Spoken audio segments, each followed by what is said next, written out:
Welcome back to Future Maker, York Science Podcast. I'm Hugo Chan, Director of International Collaboration and Partnership at York Science.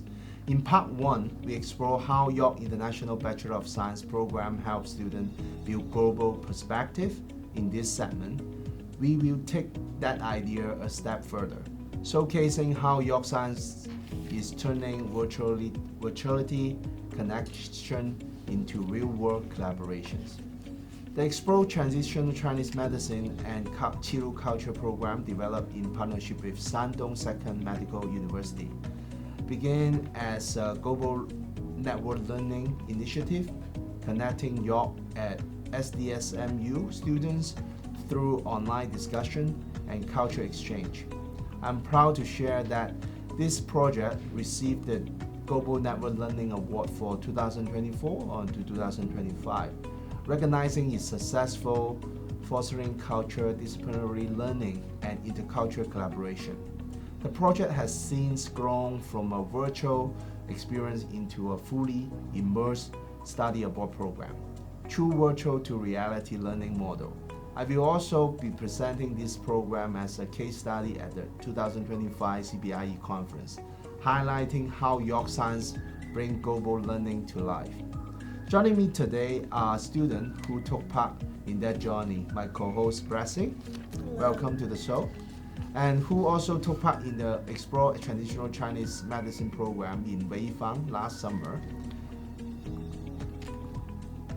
Hi Hugo, it's great to be here and to share this conversation with my friends Saiyire and Hasti. Welcome everyone. Thank you.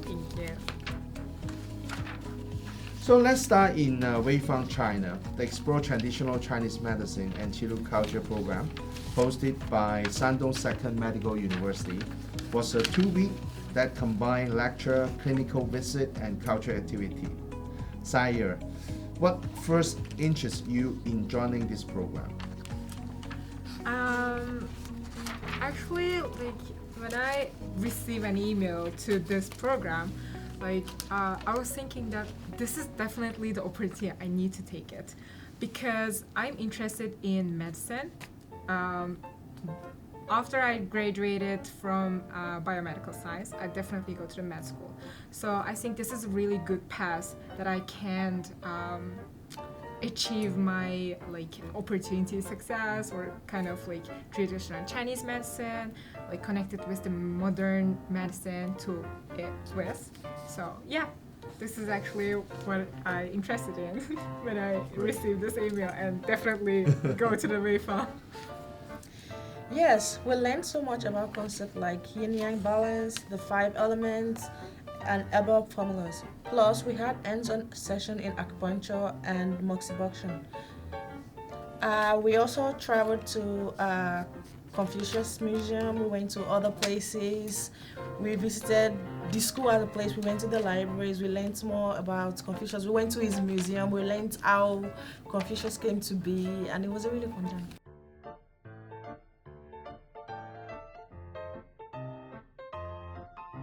That's great. So Blessing, so what was your most memorable moment? My most memorable moment was getting to know more about because we learned about cupping and acupuncture. Before I went there, I didn't have a lot of knowledge, but when I went there, we got to visit the hospital. They taught us how to do cupping. Some of us got to experience it on our body. I got acupuncture, on my hand. They showed us about how to use acupuncture and stuff like that. It was really memorable too. Today I still look back on it and That's great. Yeah. So when in the post production, maybe we can post some photos on that, so it's get the audience have a more visualize what it looks like. But it's a great experience. Yeah, and outside the classroom, we also explored Qilu culture, visiting Mount Tai, Confucius' hometown, and learning Tai Chi and calligraphy. How did this experience change your view of healthcare? Traditional Chinese medicine focuses on balance in the body, keeping yin and yang in harmony, and using natural treatments such as herbal medicine, acupuncture that you mentioned, and Tai Chi. So modern medicine, on this, on the other hand, is uses scientific research and technology and drugs to treat specific disease, actually. So, yeah. That's great. It's so inspiring to hear how science and traditional can work together. So this global perspective exactly what makes York Science students stand out. So now let's turn to Hasti Tajdari, who represents York Science at the British Conference of Undergraduate Research in the UK. So Hasti, could you tell us about your project? Yeah, so my project was basically a paper that I published, and it was basically about how we can use ibuprofen safely to treat chronic infections in cystic fibrosis patients. So cystic fibrosis is basically a condition in the lungs where a really thick layer of mucus can form. It can make things like breathing really hard, and also makes people susceptible to chronic infections. So one of the most common bacteria in this chronic infection is called Pseudomonas aeruginosa, and it basically forms something called biofilms when it aggregates with other of its species. And this biofilm is basically like a really thick matrix that traps the bacteria behind it, and it makes things like antibiotics really hard to penetrate so that you can't use antibiotics to treat the patient. So ibuprofen basically disrupts this thing called alginate, which exists within the biofilms, and it makes the biofilms weaker so that antibiotics can pass through it. My paper was specifically focusing on designing something called nanoparticles to have basically a co-delivery of ibuprofen and an antibiotic. So basically nanoparticles, these ones that I chose, have this thing called reactive oxygen species, which basically are like a polymer within the nanoparticle, which is like a really, really small particle. It has that within it, so that's what encloses the drugs, and it is really small, so it can travel really deep into the bronchioles, and it can open once it meets some reactive oxygen species. It bursts there, and reactive oxygen species really exist where inflammation is really high, indicative of infections. It opens there and basically just targets the drugs right to the infection site, which stops it from going into the bloodstream and getting wasted. So that was it was a protocol study that I wrote and I published in the URN-CST journal as one of their abstract competition winners in 2024, and then I presented in 2025 at the British conference in Newcastle upon the Tyne, and it was a really fantastic experience. That's incredible. They really did. What was it like presenting your research to an international audience? Yeah, so basically I went to the city called Newcastle upon Tyne, which is kind of in the north of the United Kingdom, and I flew there actually on a day that I had my final exam for organic chemistry. So I flew in right after my exam, and then my flight was overnight, so I got to Scotland, which is where the flight was to, at about 6 a.m. and then I went to my hotel, took a train for 3 hours, got to Newcastle upon the Tyne. And then I basically went into the university, and I was I'm gonna collapse because I am so tired. I was how am I gonna actually connect with this audience? I don't know anything about them. I don't even have the same dialect as them. So I was okay, I'm just gonna go up there and be guys, I haven't slept for 24 hours, so I'm just not gonna be making any sense. Please forgive me if I say the random things. And they actually started to laugh, which I was so surprised about because I thought they were just gonna be staring at me. So then I started to tell them about my research, and at the end they started to ask me questions and be they were actually really insightful because they were obviously in the biology discipline. And then at the end they came up to me and they were wow, that was fantastic. Can we have your LinkedIn? Can we connect? And then we went out for dinner with a group. So it was so fun, and I was so glad that I stepped out of my comfort zone instead of being so scared that my audience is going to be against me, and just being these are kids just like me. I'm going to connect with them. They're going to understand me. They also have pulled all-nighters. So that was a really nice experience, and I'm really happy that I didn't let the differences that I thought I had with them in my mind stop me. That's incredible. Thank you so much for sharing. And I know you were also supported by York Science Global Engagement Funding Award, right? Yes. Can you tell us about? Yeah, so actually I would not have been able to go at all if I didn't have this funding, because my parents aren't in a position to support me financially for these things, especially not when it's so out of nowhere and completely unplanned.